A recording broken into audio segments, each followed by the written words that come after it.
UPSC में आप qualified किए हैं, कैसा लग रहा है?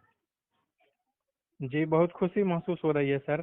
मैंने अपनी तैयारी 2019 में शुरू की थी, तीसरा प्रयास था। इससे पहले मैं 2 बार साक्षात्कार तक पहुंच पहुंच पाया था, लेकिन अंतिम रूप से चयनित नहीं हो सका था। इस बार मैंने 45वें रैंक के साथ बिहार प्रशासनिक सेवा में चयनित हो गया हूँ।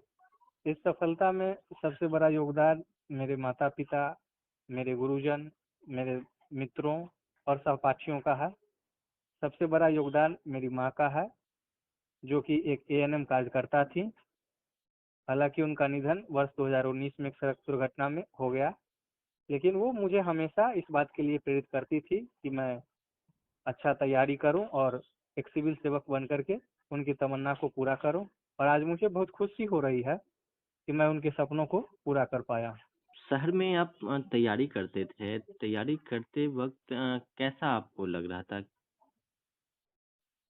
जब मैंने तैयारी आरंभ की थी, चूंकि मैं अपनी इंटरमीडिएट तक की पढ़ाई ग्रामीण स्तर पर की थी, इसलिए शुरू शुरू में मुझे कुछ समस्याएं हो रही थी। लेकिन धीरे धीरे दोस्तों के साथ पढ़ते हुए, शिक्षकों से सीखते हुए मैं आगे बढ़ा। और चूंकि शहर में इवेल्युएशन का बहुत सारा माध्यम होता है, जैसे टेस्ट सीरीज हो गया। इससे क्या होता है कि हम हमारा प्रोग्रेस क्या है ये हमें पता चल पाता है। और धीरे धीरे मैं सीखते गया और मुझे लगा कि मैं अब सिविल सेवक बनने की तरफ आगे बढ़ सकता हूँ। थोड़ी मेहनत की ज़रूरत है और मैं निरंतर मेहनत करता गया।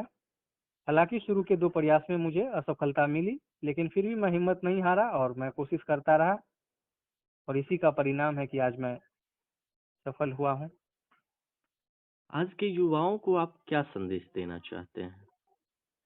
मैं आज के जो युवा हैं, जो तैयारी कर रहे हैं, उनको भी मैं यही संदेश देना चाहता हूँ कि असफलताएं जीवन का हिस्सा होती हैं।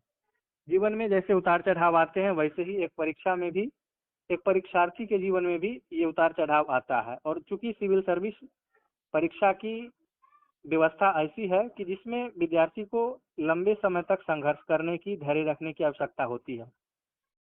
तो इस दौर में कई बार ऐसा हो सकता है कि हमें असफलताओं का मुंह देखना पड़े, लेकिन हमें हिम्मत नहीं हारना है। हमें अपने कमियों को दूर करते हुए आगे बढ़ते जाना है। और यदि हम ईमानदार प्रयास करें, अपनी कमियों को ईमानदारी से देखते हुए, उसको दूर करते हुए निरंतर मेहनत करें, तो एक दिन सफलता जरूर मिलेगी।